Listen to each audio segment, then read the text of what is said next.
Coming to you from an undisclosed location somewhere deep in the heart of the Santa Monica Mountains, I am your intrepid host, L.A. Marzulli. Welcome to another episode of Questions with L.A. I'll be getting into your questions, but first, a word from our trusted sponsor. Recent forecasts predict that the summer of 2024 will be one of the hottest ever on record, with temperatures expected to soar into the triple digits in many areas. You know, folks, I live in the Santa Monica Mountains, and last week it was 110 degrees. Not where we are, but on the other side. I've never seen it that hot. So this is why Peggy and I stay cool with this magical little device. I love the cool air, cost savings, and peace of mind it brings me. The device is a mini and portable air conditioner that fills my home, office, or even off the grid in my tent. Not that I'm going to go into a tent anytime soon with icy cold air without traditional electricity. Make yourself as happy and as cool as I am this summer by visiting www.easysummercool.com. That's, once again, folks, www.easysummercool.com, or simply click the link in the description for up to 60% off today with a 60-day risk-free trial. Folks, what are you waiting for? It's a cool little unit, and sometimes I have it here in my office. Most of the time it's over at the house, but it does work. It's pretty amazing. Anyway, once again, that's easysummercool.com, easysummercool.com. Got a question? Questions at lamarzulli.net, questions at lamarzulli.net. Let's get right into it. This is from Bonnie. Do you think human women who try to deliver a giant infant Nephilim could survive childbirth? Wondering if all the women died in childbirth. That's a really great question. To the best of my knowledge, the Book of Giants, Book of Jubilees, anything I've ever read from Josephus or anything else doesn't really talk about this. I will say this. Is it possible that the child inside the hybrid that's there develops somewhat normally, and then a normal birth happens, but then once they're there, once they're outside the womb, that's when they begin to grow into giants? I don't know. It's speculation on my part. Or, to your point, do all of them die in childbirth because they become 20-pound babies or 30-pound babies? And we all know that no woman anywhere could possibly sustain a 30-pound child in her womb. So something to think about. This is from Eric. And thanks for watching, Eric. I appreciate it. Hey, LA, I've been watching your stuff on YouTube off and on for several years. Once again, thank you. Thanks for your research and all the information you have collected to disseminate. After watching Questions with LA number 30, the question about whether the ancient used lasers started me thinking. To keep this message pithy, to your knowledge, are you aware of any evidence where sound concentrated in some form, or at least certain frequencies, could have been used as one of the tools, if not the main tool, for shaping and removing the megalithic stones? As a reference, I am including a link to a scientific paper in 2019 where experiments were performed on granite using ultrasonic vibration. The bottom line of the paper is the ultrasonic waves did have an impact. Look, I agree. Sound is amazing. Did they levitate with that sound? It's very possible.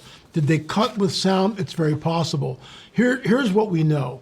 That the tools that created Sacsayhuaman, Ollantaytambo, and some of the structures over in Egypt, those tools are no longer here. Whoever created those sites, Sacsayhuaman, which, by the way, I believe is pre-flood, those tools do not exist here. In our On the Trail of the Nephilim series, we show a granite block, actually andesite stone, being hammered with a copper chisel, trying to be cut with a copper chisel. Well, it doesn't work. You can't cut andesite stone with a copper chisel. So if you can't do it, you can't do it.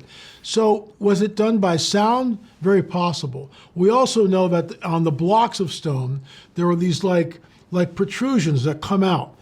Is that where the machine somehow was locked onto the stone? Speculation. We just don't know. We just don't know. As far as I know, there's nothing that I've ever read that would point to how these were created. Modern-day archaeologists insist that the Inca built them. I would have a different opinion. I don't believe that the Inca built this at all. If I was a multimillionaire, I would create the L.A. Marzulli Sacsayhuaman rebuild. And what we would do is we would hire the greatest stonemasons on the planet. We would give them copper chisels, and we wouldn't even ask them to bring the stones in. from the quarry, which according to Brian Forrester is about 45 miles away. We would bring the stones in, lay them on the field of Sacsayhuaman and go, here are the copper chisels, boys, go at it. How was it done? I don't think we have any takers because you can't move the stones. And if you look at the walls of Sacsayhuaman or Ollantaytambo, there's no two stones alike. They're all different. And these stones are absolutely humongous. They are just huge. So it's very enigmatic, and I have come to call it Nephilim architecture, fallen angel technology. This is from Dawn. I watch her videos and love them. Very informative and interesting. Thank you, Dawn. I appreciate that. My question is, what part in history were the dinosaurs? Were they created by God? Were they created from Satan and his fallen angels? Okay, so here's the deal with that, and I realize this is going to be controversial. I believe that the dinosaurs were pre-flood, well in advance of pre-flood. I do not think the dinosaurs existed with men. Now, people will disagree with me on that. They'll point to the footprints that were found in Texas with the dinosaur, and then footprints of what appears to be a man. But I've gone, and how do you know it's a man? How do you know it's not a fallen angel? You don't know. We don't know. So I believe, my personal belief is this: something happened in the far distant past. The dinosaurs were created, certainly not by God. I think they're the creations of Satan. They're all from a lizard kingdom. Come on. And God the Father goes, nope, I didn't want this. He destroys everything. He destroys everything. And then there's a recreation. Now, people take umbrage with that and take offense at that, and especially with the 6,000-year-old model, it doesn't work. There was a well-meaning book a number of years ago that had the Ica stones from Peru. Now, I've been down there numerous times, and I've been to the museum, I think, 2 or 3 times, and I've sat through the lecture. The Ica stones are all fabricated.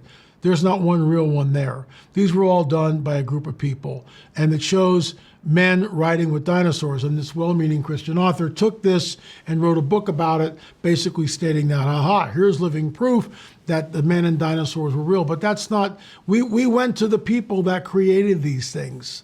That's all I'll say about it.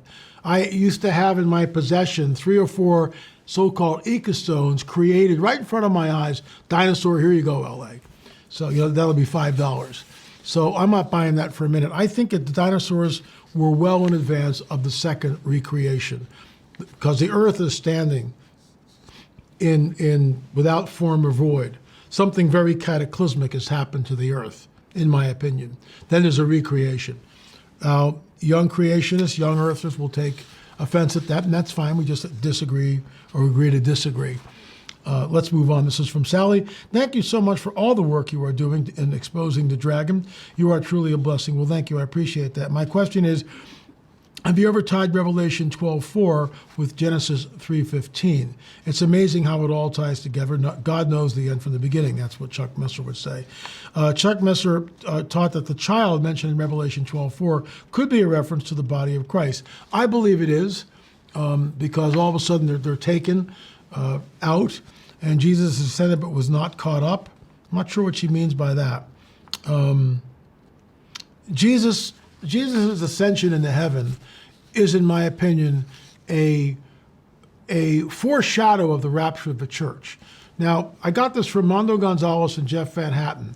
There's a saying that I coined a number of years ago: we go up, they come down. We go up, they show up. We go up, they show up. We go up, they come down. You can mix the two together. But bottom line is this: when Elijah the prophet goes up, Elisha, his servant, watches him go up. When Jesus ascends into heaven, the disciples are there, along with, I believe, Mary Magdalene, Mary his mother, and who knows how many other eyewitnesses watch Jesus ascend into where? Into a cloud. It's not whoop, it's not like that. He's going up, and they watch him go up, and he disappears into a cloud. Behold, the Lord himself will descend from heaven with a shout, with the voice of the archangel. The dead in Christ will rise first, and we who are alive and remain will be caught up together with them. Where? In the clouds, to greet the Lord in the air. Fatima apparition, the UFO that appeared came out of a cloud, and it was a dull silver spinning disc. What does that sound like to you? The 2 witnesses who are killed and their bodies are on the streets of Jerusalem for 3 days are resurrected. The entire world watches them go where? Into the clouds. So I believe that the rapture of the church is not a hidden rapture. the world will see us go up into the clouds. I actually wrote about this in great detail in our forthcoming book, shameless plug, The Rungs of Disclosure, which talk about the whole UFO phenomena and how we are like going up the rungs of a ladder to full disclosure. 2017 is the first rung on the ladder. The top rung is full disclosure. And I think we're getting close to seeing that. But I think, and I heard this 50 years ago, that the rapture of a church will be explained away because we were taken aboard the UFOs to be whisked away to another place because we're not ready for the paradigm shift. When ET comes, they will tell us that they, so-called ET, created all life on this planet, created the world's civilizations, genetically manipulated early man, started the world's religions. Now at this critical juncture in human history, ET, our so-called space brothers, are back to usher mankind into a golden age. I don't believe that for a minute. Hey, LA, my name is Tim. I am from North Carolina.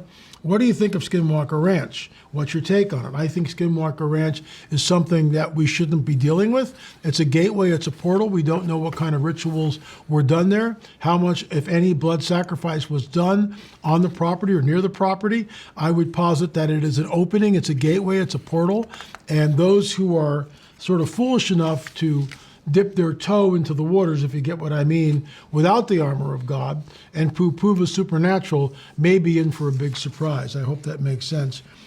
From Laura, have you ever considered exploring the area of Bashan? Well, I would love to go to Bashan. And that is where, of course, in Syria, and I've already done these. That is in Syria. I would love to go there, but it's a war-torn area. So until peace is restored in that entire area, and until it's safe to go into someplace like this, there are ancient cities in southern Syria. There's no doubt about that. And some of those cities, which were recorded in the 19th century, the doorways are like, 12, 14 feet high. The ceilings in the room really big. Why do you need to do that for a 5'6" Canaanite? When we were in Israel, we went to a place called Tel Gezer. There is a shaft which goes down to a water source. That shaft is 20 feet tall. I asked, this is all on film, the archaeologist there, why does a 5'6" Canaanite need a 20-foot high tunnel to go fetch water? He said, yeah, we're still trying to figure that out. The giants were there. The giants were real. The Nephilim roamed the earth. We know this from Josephus. Josephus, the first century Jewish historian, tells us that at the time of his writing, the bones of the Nephilim were openly on display in Jerusalem. Where were they? We don't know, but they were openly on display. That's all the time I have for folks. We've got 30 films in our film series, 10 on the UFO phenomena. My business partner, Gil Zimmerman, and I worked tirelessly all last year to get these films out. For $4.99, you can download any of them. That's streaming.lamarzulli.net, streaming.lamarzulli.net. What are you waiting for? Time to do your homework. These little short YouTube videos, I try to keep them short and pithy. They're only here for a certain amount of time.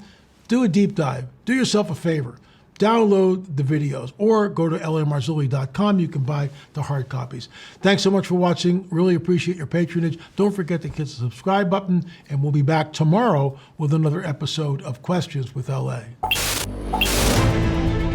What happens if a mile-wide craft shows up above Washington? Who's behind it? Well, at some level, the government, the military, and the intelligence community. It is a threat, and it's going to soon become a global threat, and it's going to require a global response. The UFO phenomenon has become the great off-putting. We're going to get disclosure accidentally. An interesting time to be alive. We live in a time where literally the government told us these UFOs are real, we don't know what they are. The question then is, who are they in contact with? Are they truly extraterrestrial? Has mankind been visited by inhuman entities? What are your closing thoughts in regard to disclosure? Floodgates are open, and all bets are off right now. They're definitely conditioning the masses for some kind of revealing of technology. We're being visited by extraterrestrials. If you look at the late night talk hosts, when they're talking to all the presidents, and they always bring up the question, are you going to tell us anything? If you look at their faces, they know something. Folks, the phenomenon is not going away. We go up, they show up. We go up, they come down. To warn of what we believe is the coming Great Deception.